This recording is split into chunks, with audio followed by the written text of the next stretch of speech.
Imagina só poder controlar o mundo real, de dentro de um videogame. Parece coisa de filme, né? Pois hoje a gente vai ver como uma equipe de pesquisadores da Universidade Federal de Goiás fez exatamente isso virar realidade. Eles usaram um dos jogos mais populares do mundo para resolver um desafio tecnológico gigantesco. Vamos mergulhar nessa história e descobrir como eles conseguiram essa proeza. Pois é, soa como ficção científica, não é mesmo? Mas e se não for? Essa pergunta é o pontapé inicial para uma inovação simplesmente incrível, que consegue conectar o mundo dos blocos virtuais com a nossa realidade física de um jeito que, sério, a gente nunca imaginou que seria possível. Tá, mas pra gente entender como essa mágica toda acontece, primeiro a gente precisa falar sobre a peça-chave por trás de tudo, a tal da tecnologia do gêmeo digital. Pensa num gêmeo digital como um clone. É basicamente uma réplica virtual de alguma coisa do mundo real.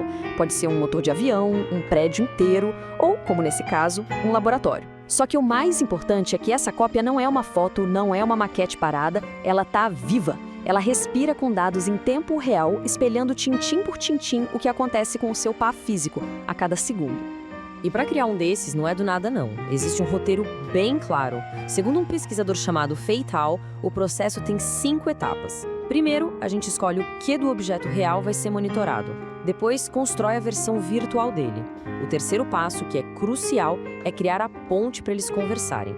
Em seguida, define como esses dados vão fluir e onde vão ser guardados. E por fim, a gente decide para que vai usar essa estrutura toda na prática. Agora vem a parte surpreendente da história. Na hora de criar um modelo virtual, os pesquisadores não foram atrás de um software de engenharia super caro e complicado. Não. Eles escolheram algo que milhões de pessoas usam todo dia para se divertir: o Minecraft. Ué, mas por que o Minecraft? Bom, pensem bem. Ele é praticamente um Lego digital infinito, é super acessível, a criatividade não tem limite e, talvez o mais importante de tudo, tem uma comunidade gigantesca que cria os famosos mods, que são modificações que dão superpoderes para o jogo e, nesse caso, deram a ele a capacidade de se comunicar com o mundo real. E o resultado disso é de cair o queixo. Dá uma olhada na fidelidade desse modelo. À esquerda está o laboratório de verdade. À direita, a recriação dele em Minecraft.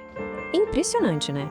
Prova que a plataforma não só dá conta do recado, como faz isso com um nível de detalhe incrível. E não foi só uma parte do laboratório, não. Eles recriaram cada cantinho, como essa sala de reuniões. Isso mostra o nível de detalhe que dá para alcançar. E é essa base sólida que permite que um gêmeo digital realmente funcione como deveria. Ok, beleza. Temos o mundo físico de um lado e o virtual do outro. Mas como fazer os dois conversarem? Esse é o grande desafio, a verdadeira ponte. E a solução dos pesquisadores tem um nome que, olha, qualquer pessoa que já jogou Minecraft vai reconhecer na hora: Steve. O problema todo é que os sensores do laboratório e o jogo não falam a mesma língua.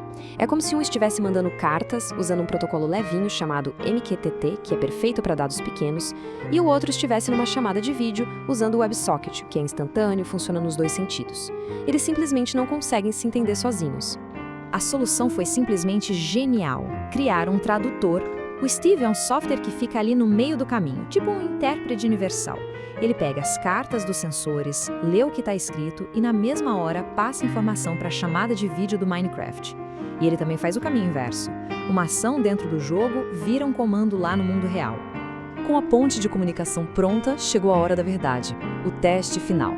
Será que essa conexão ia mesmo funcionar em tempo real, sem atraso nenhum? E a resposta foi um enorme sim. Funcionou. A prova está nessa citação do próprio artigo da pesquisa. Quando uma luz era acesa no laboratório de verdade, a sua versão virtual no Minecraft acendia na mesma hora, em sincronia perfeita. A ponte entre os dois mundos estava de pé e funcionando. E o mais incrível é que essa ideia não precisa ficar presa numa sala só. Ela pode crescer e muito. A prova está aí. Isso é a recriação de um campus universitário inteiro, o que mostra que o potencial dessa tecnologia é, nossa, muito, mas muito maior do que a gente imaginava. E é isso que nos leva a pensar no futuro. Porque, no fim das contas, usar o Minecraft aqui não foi só um truque legal. Foi a prova de que a gente pode criar gêmeos digitais de um jeito muito mais barato, rápido e intuitivo. E isso abre as portas para um monte de outras aplicações. Por exemplo, a mesma ideia está sendo usada para criar o gêmeo digital de um painel solar. Com isso, dá para monitorar a eficiência dele em tempo real, comparar os dados do painel real com o virtual e assim otimizar a geração de energia renovável. A mesma lógica vale para a robótica industrial. Pensa só poder simular e controlar um braço robótico num ambiente virtual totalmente seguro antes mesmo de ligar a máquina de verdade. Isso pode economizar tempo, evitar erros que custam caríssimo e tornar a automação bem mais segura e acessível para todo mundo. O que começou como um projeto para recriar um laboratório dentro de um jogo, no fundo nos deu uma pequena amostra de um futuro onde a fronteira entre o mundo físico e o digital está quase desaparecendo. A pergunta que fica no ar é, agora que a gente tem ferramentas tão poderosas e ao mesmo tempo tão acessíveis, qual vai ser a próxima coisa que nós vamos construir?